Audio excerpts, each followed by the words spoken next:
wabarakatuh. Semangat pagi, kuliah lagi dengan saya Reski Yuniarti. Kali ini saya akan bahas mengenai string yang merupakan sebuah immutable object. Tapi sebelumnya kita mundur dulu ke materi ke belakang. Kita akan bahas seperti apa itu stack atau heap. Di sini di memori kita punya namanya stack dan juga kita punya namanya heap. Nah, stack ini untuk menyimpan temporary variable. Misalnya kalau saya punya integer B sama dengan 10 atau A sama dengan 10. Sementara di heap digunakan untuk menyimpan objek. Misal ya, saya punya some code. Katakanlah ada integer A sama dengan 10. Kemudian kalau seperti ini, nah seperti apakah penyimpanannya? B ini ternyata adalah copy value dari A. Nah, kemudian saya ubah nilai A menjadi 100. Maka yang terjadi di dalam stack itu adalah tadi kan A-nya 10, lalu B ini adalah copy value dari A sehingga B juga adalah 10. Nah, ketika saya laksanakan yang ini, maka dia akan menjadi seperti berikut ini. B-nya tidak kita ubah ya, tetap 10, tapi A-nya 100. Nah, bagaimana dengan data string? Kita bikin string literal, katakanlah C sama dengan hello. Nah, data string literal seperti ini. Oke, tadi kita ada di stack. Ya, ini adalah stack. Saya masih punya B-nya 10, A-nya 100. Lalu diciptakanlah string C. Nah, dia akan menunjuk ke heap di mana dia menyimpan data objek ya, karena objek itu adalah reference type, dia akan merefer ke sini, ke heap. Nah, kalau string spesial ya, bisa kondisi seperti ini pakai string literal. Jika di assign langsung akan dicari di heap ada yang sama nggak datanya. Nah, kalau ada berarti dia akan tunjuk ke situ. Misalnya saya bikin lagi kayak gini, ada string lagi, string D sama dengan sama-sama hello. Nah, ini string literal ya. Nah, oke, jadi di sini saya tambahkan lagi satu lagi di sini ya,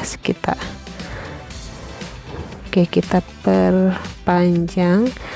Nah, D akan mencari di heap apakah ada data yang sama-sama hello. Kalau ada, ternyata dia pun akan menunjuk data yang sama di heap.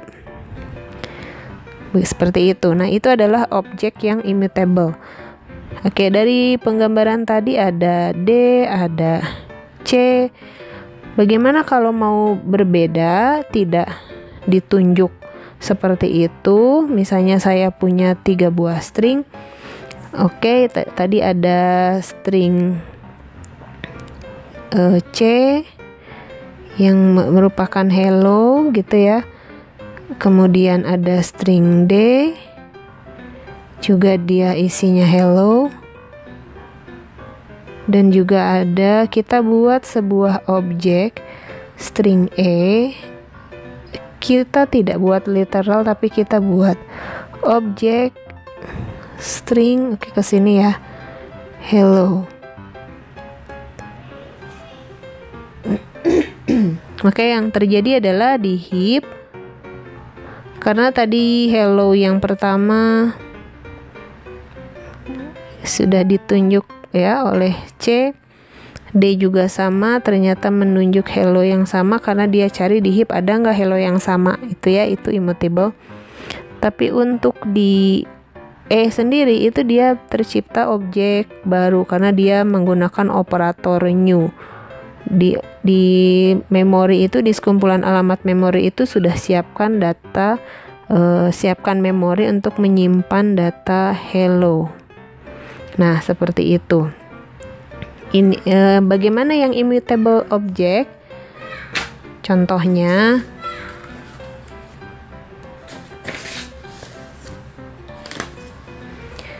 misalnya begini, string tadi immutable object, isinya bisa kita ubah-ubah. Iya, seolah-olah sih bisa ya, tapi sebetulnya di belakang layar begini. Misalnya saya mau tambah C-nya kan hello ya.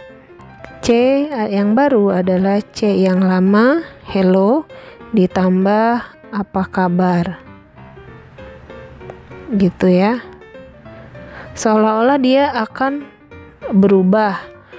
Tapi padahal kondisinya di memori tidak seperti itu ya. Oke, C yang ini D, ini C. Tadi D dan C sama-sama menunjuk hello ya. Sama-sama menunjuk hello. Nah, bagaimana dengan C yang baru? Karena di situ menjadi hello, apa kabar? Nah, bukan data ini yang diubah ya, tidak seperti itu karena dia immutable. Maka yang terjadi adalah akan dibuatkan lagi data seperti ini. Hello, apa kabar? Dan dia merefer ke tempat yang lain. Jadi yang ini tidak dia gunakan lagi.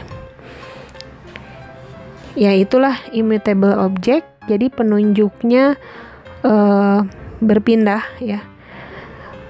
Oke, kalau misalnya D-nya mau saya ubah, D-nya akan saya ubah, katakanlah menjadi hi. Maka yang terjadi adalah, katakanlah ini tempat baru ya di heap. Dia akan menunjuk ke hi. Lalu bagaimana dengan hello yang pertama? Itu tetap dibiarkan datanya di heap. Tidak ada yang merefer ke data tersebut. Karena D sudah diganti isinya jadi hi. Nah, ini yang dimaksud dengan immutable tadi. Jadi ya, sebetulnya yang ini tidak bisa diganti-ganti ya, isinya tidak bisa diubah. Jadi kalau sudah dibentuk seperti itu, hello ya sudah tetap ada gitu ya. Kalau misalnya hi-nya mau ditambahkan, ya berarti dia menunjuk ke alamat yang baru lagi. Jadi kebayangkan kalau heap-nya penuh ya, kalau mau menuhin memori, menuhin heap ya seperti itu kondisinya, karena memang string itu adalah immutable object. Nah, gimana kalau pingin tidak seperti itu ya, nggak mau string yang banyak tadi, nggak menuhin heap, kita bikin objek, ada namanya objek string builder. Ini dia ya, objek string builder. Jadi string builder ini mutable ya, tidak seperti string. String builder ini mutable. Cara buatnya ya sama seperti biasa kita buat objek ya. Anda deklarasikan misalnya namanya F gitu ya. Lalu kita instansiasi. Oke, kalau misalnya katakan F ini isinya adalah hello ya. Nah, kalau di alamat memori ya katakan ini ini stacknya ya F gitu ya. Terus dia nunjuk ke heap ada hello. Nah, terus mau saya tambah jadi hello apa kabar. Ada metodenya namanya methods append ya, namanya append. Itu ya, jadi kita pakai langsung aja F append, apa yang mau ditambahnya, misalnya apa kabar lagi tadi, hello apa kabar jadinya ya, apa kabar. Nah, kita append, maka apa yang terjadi tidak seperti immutable object, ininya yang diganti ya. Jadi dia langsung di append yang tadi hello, lalu dia append dengan apa kabar. Nah, jadi dia mutable, nggak akan menuhin heap ya, tidak akan penuh seperti itu. Cuman memang kelemahannya dia adalah tidak thread safe ya. Jadi synchronize-nya synchronize-nya manual. Seperti itu kira-kira ya. Oke, ada satu lagi namanya string buffer. String buffer itu dia thread safe. Ya, jadi dia sudah auto synchronize ya, auto synchronize. Apa sih Bu itu thread? Nanti kita belajar thread di materi berikutnya ya. Kita akan belajar thread, bikin beberapa thread, lalu multi thread dan seterusnya. Oke, jadi kalau kita bandingkan antara ketiga kelas tadi ya, apakah dia mutable atau thread safe, kita bandingkan dari kelas string ya. Kelas string itu tidak mutable dan dia juga tidak thread safe. Sementara string builder dia mutable ya, tapi dia tidak thread safe. Lalu ada satunya lagi, string buffer. Dia selain mutable, dia juga thread safe ya. Jadi kira-kira seperti itu. Oke, berikutnya kita pindah video, kita bahas mengenai objek yang akan kita gunakan, yaitu string builder. Ya, sebelum melanjutkan kita evaluasi dulu materi sebelumnya ya. Saya sudah menjelaskan bedanya equals dengan operator relasi sama dengan. Oke, jika X equals Y adalah benar, apakah X sama dengan Y akan selalu hasilnya adalah benar? Menurut Anda apa kira-kira jawabannya? Sudah dipikirkan? Baik, jawabannya adalah false ya. Tidak selalu ya. Jadi kalau X equals Y bernilai benar, X sama dengan Y tidak selalu benar karena mungkin mereka adalah objek yang berbeda. Karena tadi sudah saya jelaskan ya, operator relasi sama dengan itu membandingkan apakah mereka adalah objek yang sama atau bukan. Berikutnya, kita sudah bahas mengenai immutable dan mutable ya, objek ya, dan pada akhirnya hasilnya adalah bahwa string itu adalah immutable dan string buffer itu adalah objek yang mutable. Jadi bisa diubah isinya ya. Oke, jadi bisa kita manipulasi isinya. Baik, ya seperti ini kurang lebih ya. Misalnya saya mau buat objek bertipe string buffer namanya word. Word ini isinya adalah Java. Nah, kalau di heap sudah ada isinya ya, objek tersebut diisikan Java. Terus mau saya ubah masih dengan alamat yang sama ya, kita merefer ke alamat yang sama. Kita bisa mengubah Java menjadi kata lain. Kenapa? Karena string buffer adalah objek yang mutable. Kita bisa menggunakan metode set char add. Oke, kita set karakter ke. Nah, ini ya. Kita set karakter ke 0. Ya, karakter ke 0-nya di sini adalah Java, huruf J dengan diganti menjadi D. Tuh ya, jadinya D. Lalu kita ganti lagi set karakter ke 1. Kali ini kita menunjuk karakter ke 1 ya, 0 1. Nah, yang ini berarti ya A-nya. Kita ganti dengan huruf I. A diganti dengan I menjadi diva ya.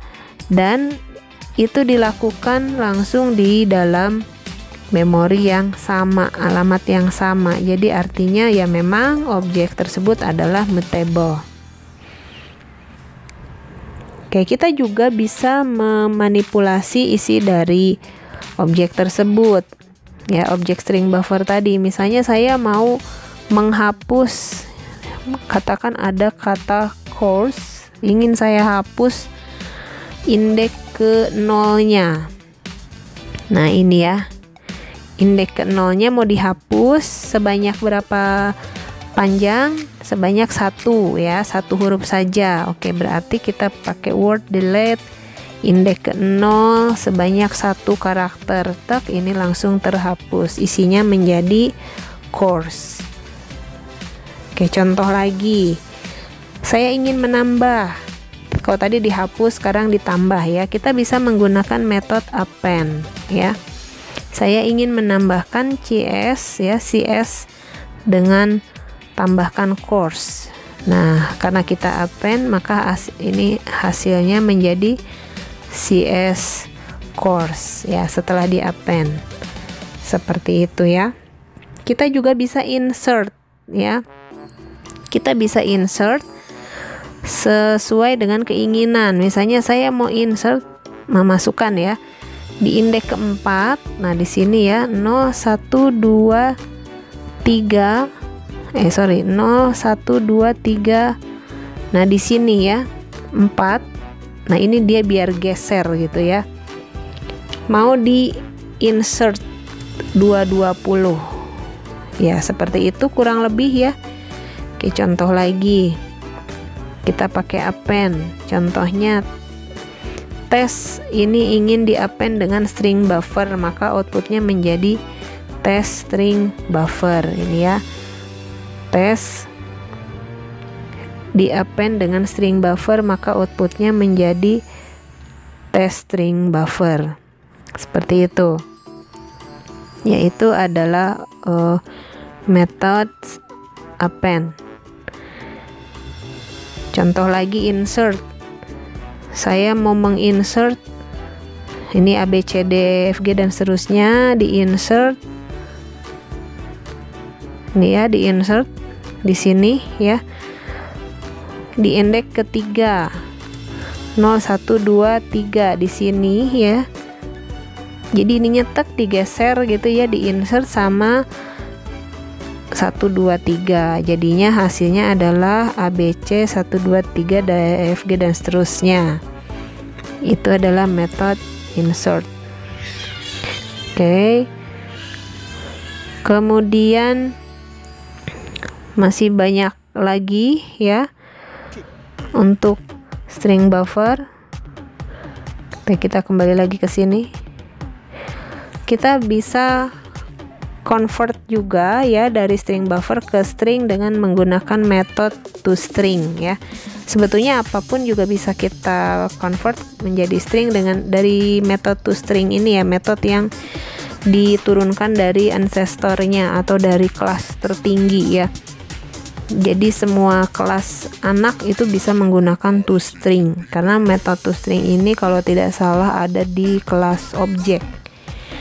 Oke, contoh lagi tadi ya, set karakter add ya, ini udah dicontohkan ya di Java ini. Mau di set karakter ke indeks ke 0 dengan karakter diva, jadinya diva ini ya D. Kemudian di karakter ke indeks ke 1 diganti jadi I, ini jadinya diva. Ini tadi sudah kita bahas ya. Oke, kembali lagi, ini ada contoh lagi menurut saya bagus untuk kita bahas ya. Oke, contoh lagi di sini ada string buffer Amit ya. Kemudian mau kita ini kan ya, mau kita tunjuk karakter ketiga ya. Karakter pada indeks ketiga adalah huruf apa gitu ya. Kita bisa menggunakan metode char add. Mirip ya seperti kelas string ya. Kemudian kita bisa menggunakan set char add. Tadi ya kita mengganti pada karakter tertentu, pada indeks tertentu ya. Lalu kita panggil lagi setelah di set char add kita panggil lagi karakter ketiga, dia kembalikan huruf L. Oke, ini ya. Nah, jadi itulah mengenai kelas string buffer. Ya, kita latihan soal. Dua-duanya kelas string dan string buffer ada char add dan set char add methods. Menurut Anda benar atau salah? Sudahkah Anda periksa Java API? Baik, kita periksa ya jawabannya. Salah. Kenapa salah? Ya, set char add tidak ada di kelas string ya. Yang ada di kelas string itu adalah char add saja. Kalau char add ada di kelas string dan ada di string buffer. Sementara set char add hanya ada di kelas string buffer ya, tidak ada di kelas string.